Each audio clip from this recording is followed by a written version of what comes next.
Bonjour les filles, comment vous allez aujourd'hui? Salut. Hello, hello. Hello.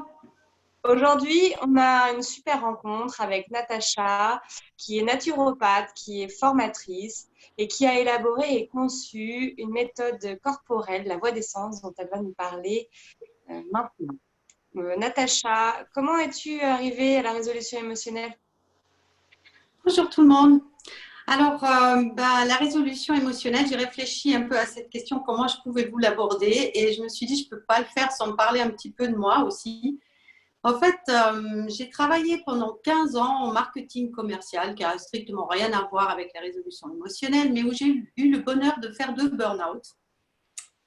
Et ces 2 burn-out m'ont conduit à revoir quand même très largement ma stratégie de vie, d'accord? Et je suis sortie de mon 2e burn-out grâce à la gestion des émotions. Donc, j'ai fait beaucoup de méditation, j'ai fait du chant harmonique, j'ai lu Mathieu Ricard, j'ai fait beaucoup de choses, dont aussi une formation praticienne de santé.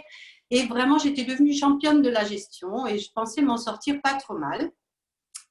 Et je me suis installée d'abord comme réflexologue plantaire, ce qui change quand même pas mal après le management. J'ai surtout beaucoup aussi changé de salaire au début, mais tout d'un coup, j'étais bien, je me sentais à ma place dans ce truc-là. Et j'ai fait des massages métamorphiques qui m'ont amené à avoir du public avec beaucoup de sorties d'émotions. Et comme les miennes, finalement, je les avais beaucoup gérées, mais qu'elles remontaient encore beaucoup à la surface, c'est un sujet qui m'intéressait beaucoup. Donc, j'ai été voir sur Google et j'ai trouvé un truc qui me semblait absolument fabuleux, où je me disais, soit c'est vraiment de la foutaise ce truc-là, parce que tellement ça avait l'air simple, juste fermer les yeux, puis voir ce qui se passe dans ton corps, soit c'est un truc fabuleux, quoi.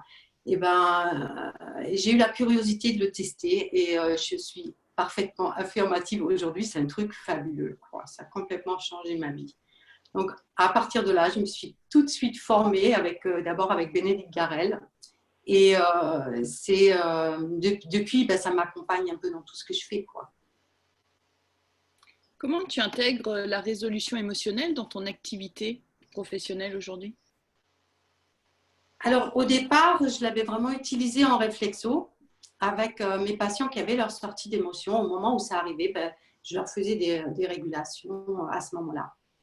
Et puis, comme j'ai fait mes études en naturopathie en même temps, en naturopathie, on fait quelque chose qu'on appelle l'anamnèse, qu'on fait aussi dans d'autres pratiques, où on fait parler les gens de leur vie, finalement, très factuellement.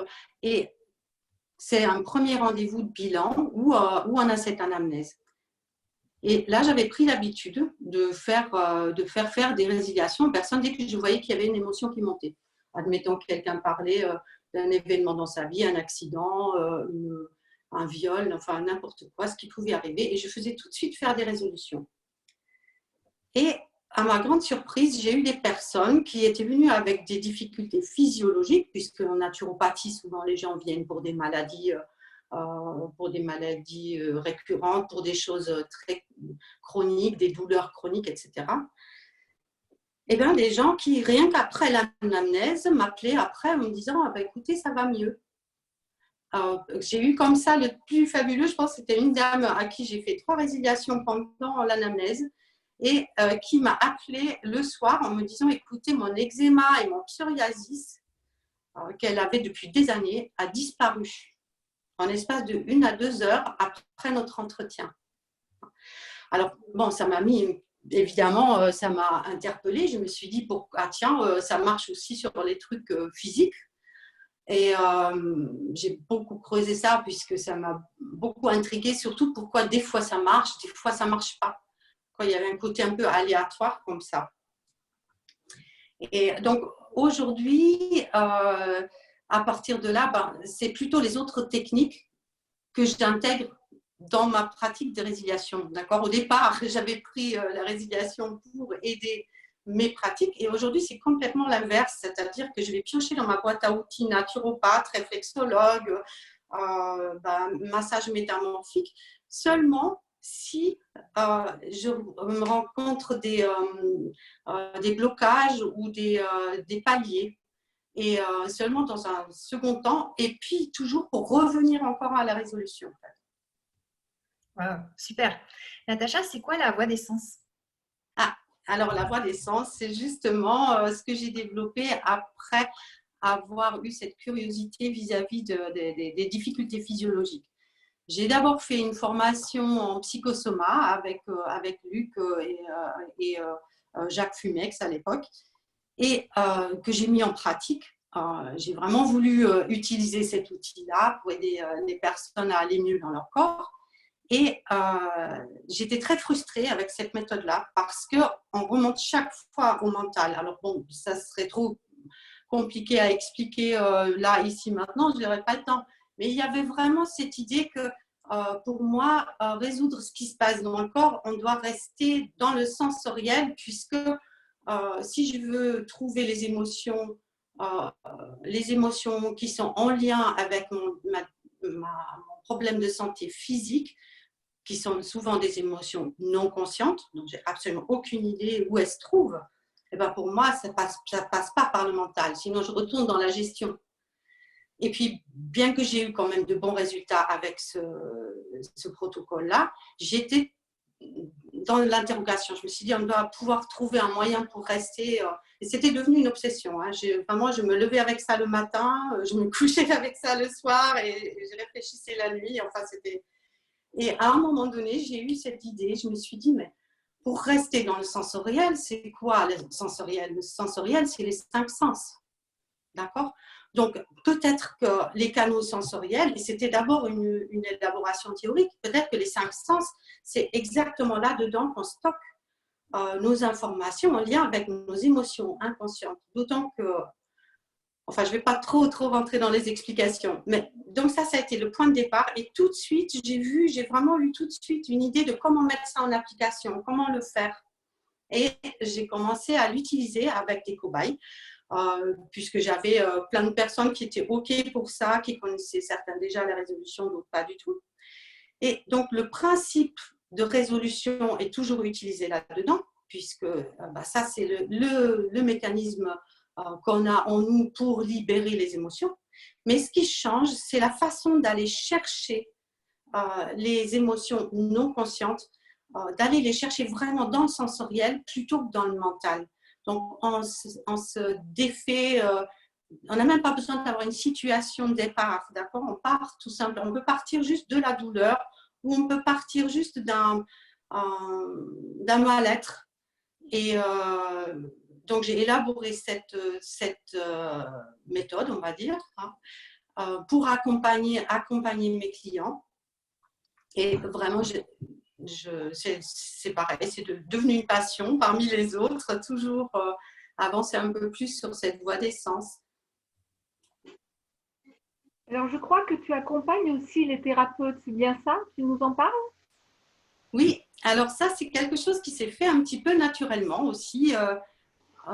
Tout d'un coup, je me suis aperçue que les 3/4 de mes patients étaient thérapeutes eux-mêmes.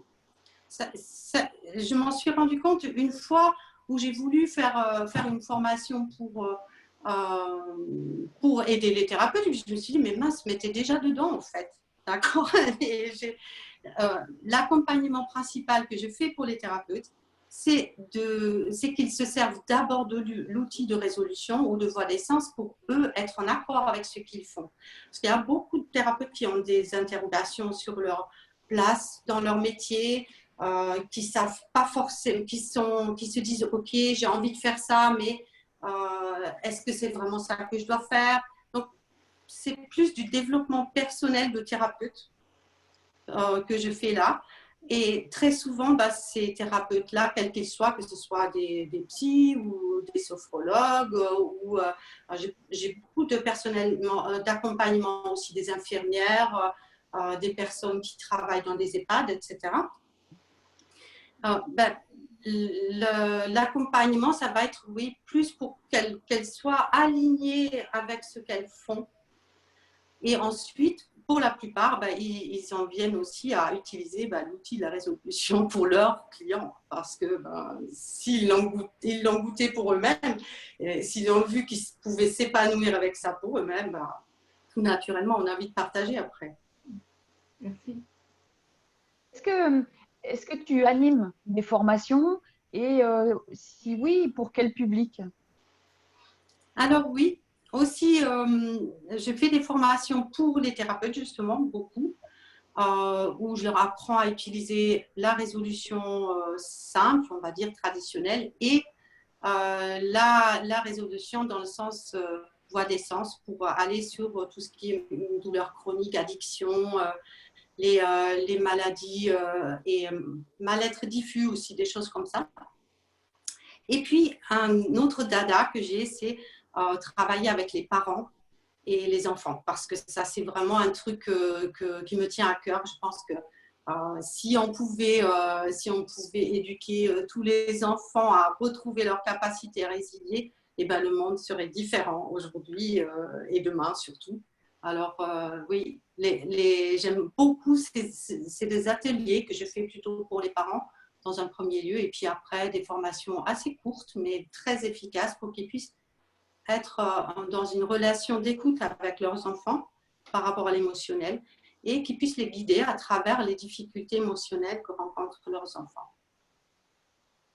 Donc moi, avant de poser ma petite question, je vais juste faire un petit remerciement dédicace pour tes qualités de formatrice, puisque j'ai eu la chance d'en bénéficier.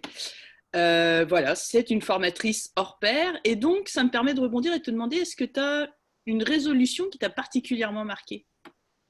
Alors, t'es chou, merci. Oui, c'est ça. Que j'adore transmettre ça, d'accord? Donc, ça n'est même plus un métier. Moi, c'est vraiment une passion. J'adore ça. Et ce qui est drôle, c'est que j'ai pensé beaucoup aux résolutions qui m'ont le plus marqué, et c'est pas du tout celle que j'avais préparée que je vais sortir là. Finalement, celle qui m'est revenue, qui m'a beaucoup marquée, c'est un petit garçon de 8 ans. Un petit garçon de 8 ans qui avait eu un trauma parce qu'il a eu un accident d'acrobranche où il était resté coincé sous l'eau avec son doigt coincé dans un truc, et il a failli mourir là. Et il est venu avec sa maman. Parce que ça faisait plusieurs mois qu'il ne dormait plus, il ne pouvait pas s'endormir parce qu'il était vraiment très affecté par le souvenir de ce truc-là.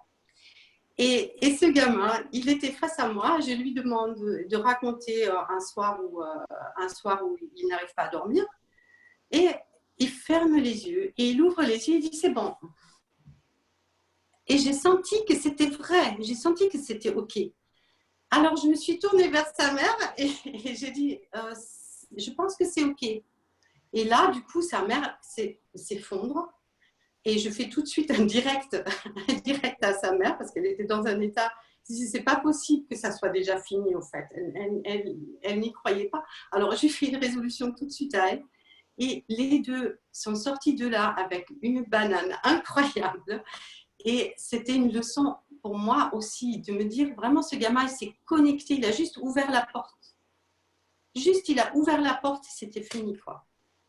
Voilà. Merci.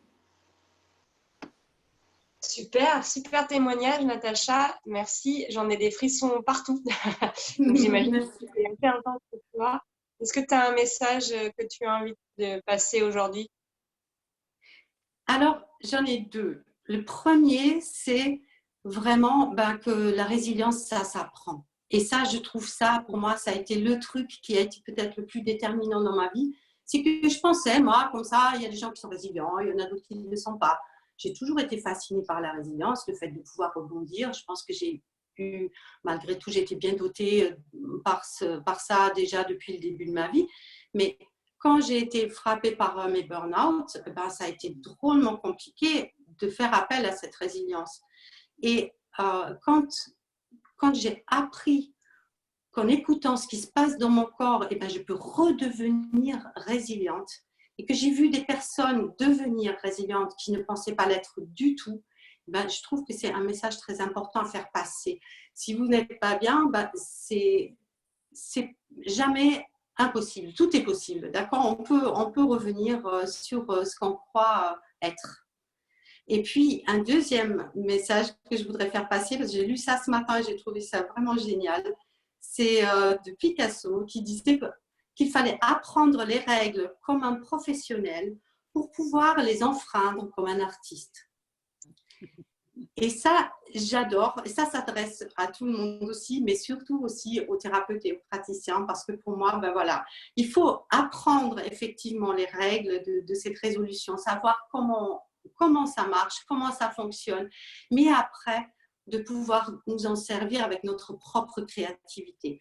C'est ça que j'ai développé dans la Voix des Sens, et j'espère que la Voix des Sens, elle va en inspirer d'autres pour créer leurs propres outils avec ça.